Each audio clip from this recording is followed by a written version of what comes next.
Perfect Dark and GoldenEye are both two games that are considered classics, hailed by many as like the best in the genre.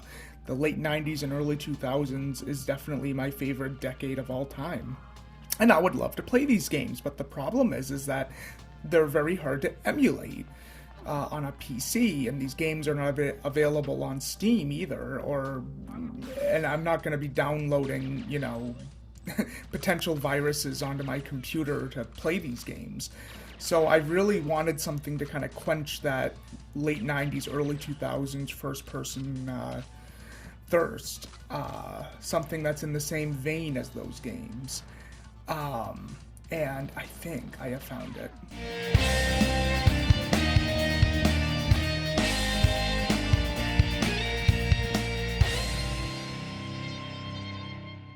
Enter Agent 64.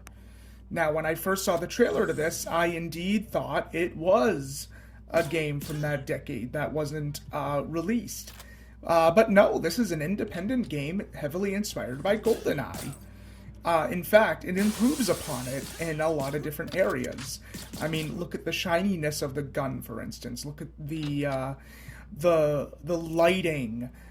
You can tell kind of where you are. Like right now, I'm on a rooftop at night. These are little improvements that make a game like this way more accessible, in my opinion. But it still has that late 90s, early 2000s charm. That kind of game that, maybe you would have played after school, after a long day, with multiplayer and your friends and all that. I also really love the ragdoll physics, which was something that really, to me, solidifies this as a late 90s game. I didn't really play these games when they first came out. I discovered these games through YouTube reviews and just looking into the early 2000s era and the late 90s. I never had an N64. And the PlayStation 1 first-person games, to me, never quite had that flavor.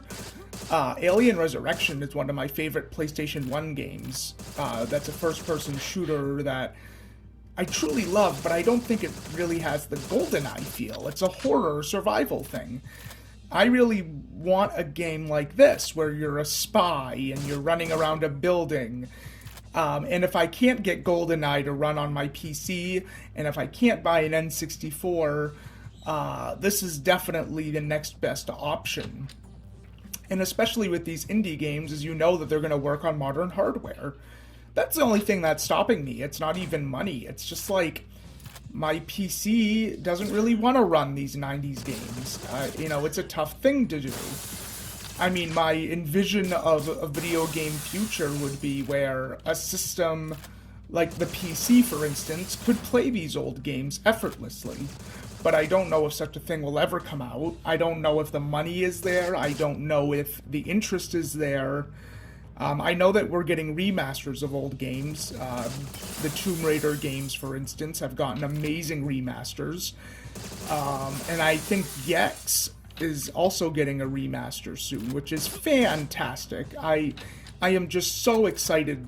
It seems that developers and companies are finally kind of understanding, like, these old games shouldn't be discarded and thrown away. They should be preserved.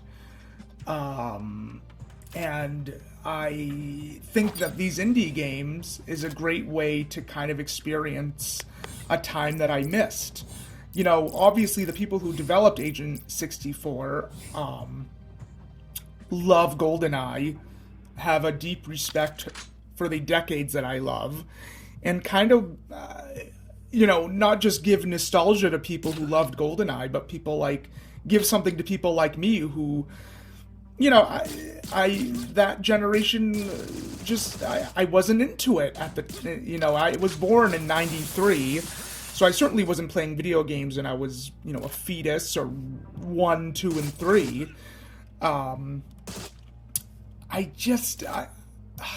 It's just so cool that now we're embracing this kind of look.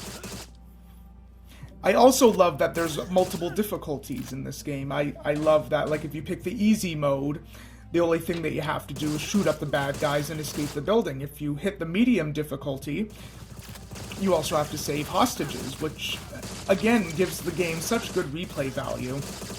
What I also love about these older games, and I guess, this game isn't old, but, in the style, in the same vein as N64 and PlayStation 1, the cutscenes are quick and to the point.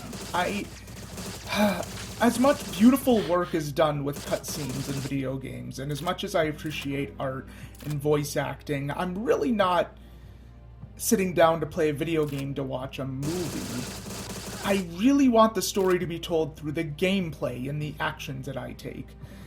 And again, that's a personal preference. I'm sure there are some people who love long cutscenes and to really get into the world building. But frankly, I don't give a damn. When it comes to cutscenes, I want to be able to pick up a game and play it and learn about the characters and learn about the world as I go through the level and investigate. I don't know, to me that just makes a much more entertaining game. In these older games, they didn't quite have the technology to do these super realistic, expressive facial features and body movements, so I think they were somewhat restricted to the storytelling that they could do. I have a cup of coffee with me, if you're wondering what that was. What I also love about older games like this is the variety of levels. I hope that this game, Agent 64, has a driving stage. I long for the PS3, PS2 era Bond games, especially when, one level might be a shooting level, one level might be a stealth level, one level might have you drive a boat or a car through the city. I think games need more variety these days, and it's funny that I feel the older games are better at that than the newer games. I feel like with newer games, it's like what you see is what you get, but with older games, they were experimenting so much that you ended up getting something that was quite varied.